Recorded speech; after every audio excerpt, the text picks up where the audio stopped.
7 strategies for wealth and happiness Hindi summary. इस किताब में लेखक ने 7 ऐसी स्ट्रैटेजीज दी हैं जिनसे आप अपार वेल्थ और हैप्पीनेस हासिल कर सकते हो।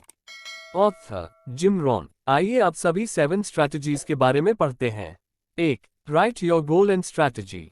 बहुत से लोग सिर्फ डे ड्रीमिंग करते रहते हैं कि एक दिन वे बहुत अमीर बनेंगे, लेकिन लेखक कहता है कि इससे ये सब बातें उनके दिमाग में ही रहती हैं और उन्हें कुछ भी स्पष्ट नहीं हो पाता है। इसके बजाय अपने गोल को एक कागज पर लिखें। उसमें ये लिखें कि आप कितने समय में कितना पैसा बनाना चाहते हो। फिर ये लिखें कि यह पैसा आप कैसे बनाओगे।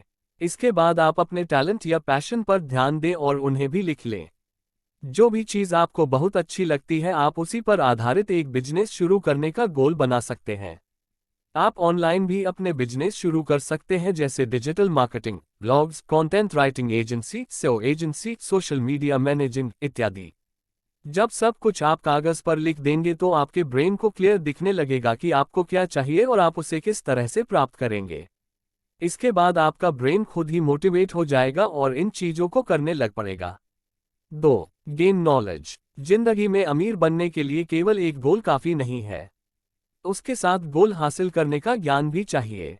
अगर अभी आपके पास अपने गोल को प्राप्त करने का उचित नॉलेज नहीं है तो पहले आप उसे प्राप्त करने की कोशिश कीजिए।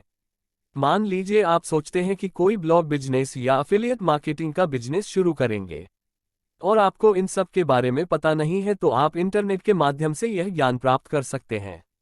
बहुत से यूट्यूब चैनल पर भी आपको इस तरह का नॉलेज मिल जाएगा। 3. Take action. लेखक कहते हैं कि ज्ञान प्राप्त करने के लिए सबसे पहले आपको उसके लिए भूख जगानी होगी और फिर आपको कुछ एक्शन लेना होगा। ऐसा नहीं है कि आप घंटों केवल वीडियो देखते रहें और करें कुछ भी नहीं। ज्ञान के साथ साथ आपको एक्शन लेना होगा। ज्यादा नहीं तो कम से कम 1 स्टेप तो ले लीजिए। जैसे आज के दिन आप केवल डोमेन नेम ढूंढ सकते हैं, अगले दिन आप केवल होस्टिंग खरीद सकते हैं। तो इसी तरह से धीरे धीरे करके आप 1 महीने के अंदर अपना पूरा ब्लॉग शुरू कर पाएंगे और यह काम आपको कभी भी पहाड़ जैसा नहीं लगेगा। 4. Manage money. अगर आपको लाइफ में वेल्थी बनना है तो आपको अपने खर्चों में कटौती करनी होगी। जैसे हर दिन आप बाहर रेस्टोरेंट का ऑर्डर ना करके अपना खाना खुद बना सकते हैं। ये बहुत पौष्टिक भी होगा और बहुत ही कम खर्च में बनेगा। साथ ही साथ जब खाना बनाओगे तो आपका ब्रेन डिस्ट्रैक्ट भी होगा तथा डिप्रेशन आदि के विचारों से मुक्ति मिलेगी। इससे आपकी हल्की फुल्की एक्सरसाइज भी हो जाती है। तो इसी तरह से देखिए कि आप और कौन से एक्स्ट्रा खर्चे कर रहे हैं जिनमें कटौती की जा सकती है। इससे आप बहुत सा पैसा बचाने लगेंगे। फिर आप उसे इन्वेस्ट कर दीजिए, जैसे म्यूचुअल फंड में सीप कर सकते हैं। इससे आप धीरे धीरे वेल्थी होने लगेंगे। बहुत सारे लोग सोचते हैं कि हम टैक्स नहीं देंगे और टैक्स की चोरी करके वेल्थी हो जाएंगे, लेकिन लेखक कहते हैं कि यह गलत है। आपको यह माइंडसेट बनाना चाहिए कि जो टैक्स मैं देता हूं वह देश के निर्माण में काम आता है। उससे सड़कें, स्ट्रीट लाइट, हॉस्पिटल, सरकारी स्कूल इत्यादि बनते हैं जो समाज के बहुत काम आते हैं। इसलिए टैक्स देने में कोई बुराई नहीं है। यह आपका देश के विकास में महत्वपूर्ण योगदान है। इसके विपरीत अगर आप टैक्स चोरी करते हैं तो खुद ही मानसिक तौर पर परेशान रहेंगे। आपके मन में हमेशा चिंता बनी रहेगी। कभी भी इनकम टैक्स विभाग से आपको नोटिस आ सकता है और आप पर कोई एक्शन लिया जा सकता है। तो इस तरह की एंग्जाइटी से भी आप मानसिक तौर पर बीमार हो जाते हैं। फिर आप खुश कैसे रहेंगे? और अगर आपको पेनल्टी लग गई तो वो सारा पैसा वैसे भी चला जाएगा।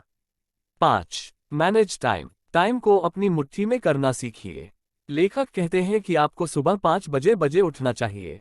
इससे आपको दूसरे लोगों के मुकाबले 2-3 घंटे ज्यादा मिल जाएंगे, क्योंकि बहुत सारे लोग आलस की वजह से 7 बजे या 8 बजे ही उठते हैं।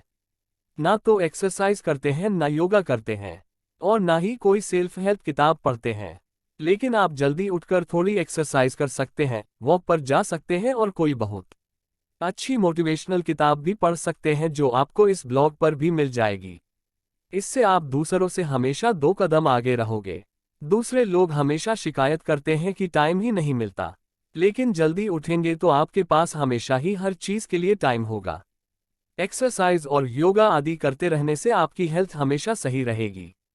आप दूसरों के मुकाबले बीमार भी नहीं पड़ोगे और इससे आप हमेशा खुश ही रहोगे। 6. Live in positive environment. हमारी सफलता में हमारे एनवायरनमेंट परिवेश का भी बहुत योगदान होता है। अगर हमारे आसपास हमेशा नेगेटिव लोग रहेंगे तो हम भी कभी ग्रोथ हासिल नहीं कर सकते। जैसे अगर आप कुछ लोगों के सामने कहते हो कि मैं ये बिजनेस लगाना चाहता हूं, तो बहुत सारे नेगेटिव लोग आपको बोलने लगेंगे कि बिजनेस कहाँ चलते हैं, मिडिल क्लास फैमिली के लोग बिजनेस कहाँ लगाते हैं, इसलिए कोई सरकारी नौकरी ढूंढो। कुछ ये भी कह देते हैं कि पैसा तो सब बीमारियों की जड़ है, लेकिन ऐसा नहीं है। इस देश में बहुत से गरीब लोग हैं जिनके पास ना घर है, ना शिक्षा, ना पर्याप्त भोजन। ऐसे लोगों को क्या पैसे की जरूरत नहीं है। हाँ, अगर आप पैसे को शराब और जुआ आदि में उड़ा रहे हो तब पैसे को खराब बोला जा सकता है, लेकिन अगर उसी पैसे से आप चैरिटी कर रहे हो तो वह पैसा तो बहुत ही अच्छा माना जाएगा। इसलिए दोस्तों, पैसा बुरा नहीं होता है, बल्कि उसका इस्तेमाल करने वाला इंसान अच्छा या बुरा हो सकता है। अगर आप पैसे को बुरा बोलेंगे तो पैसा आपसे दूर जाने लगेगा। यही लॉ ऑफ अट्रैक्शन का सिद्धांत भी है, जो कहता है कि जिस चीज को आप आकर्षित करना चाहते हो उसके बारे में हमेशा पॉजिटिव बोलें, तभी वह चीज आपकी तरफ आएगी। इसलिए हमेशा पॉजिटिव बोलने वाले लोगों को ही अपना दोस्त बनाएं। 7. Live a balanced life. अंत में लेखक कहते हैं कि हमें एक अच्छा जीवन जीना चाहिए। अच्छा जीवन जीने के लिए आपके पास हेल्थ, वेल्थ और दूसरों की हेल्प करने का माइंडसेट होना चाहिए। आपको लाइफ में बड़े गोल बनाने चाहिए और ज्यादा पैसा हासिल करने की सोच रखनी चाहिए। ज्यादा पैसे से अपनी सुख सुविधाओं की चीजें खरीदनी चाहिए। साथ ही आपको उसका एक भाग चैरिटी में और टैक्सेस में भी देना चाहिए। इससे आप अपनी और समाज की सहायता कर पाएंगे और समाज में आपकी इज्जत भी बढ़ जाएगी। साथ ही जब आप दूसरों की हेल्प करते हैं तो मुसीबत पड़ने पर दूसरे भी आपकी हेल्प कर ही देते हैं, इसलिए हेल्पफुल बने। समाप्त। दोस्तों, ये थी इस किताब की हिंदी में समरी। इन 7 स्ट्रैटेजीज को अपनाकर आप भी अपने लिए धन, खुशी और सफलता हासिल कर सकते हो। अपना समय देने के लिए धन्यवाद।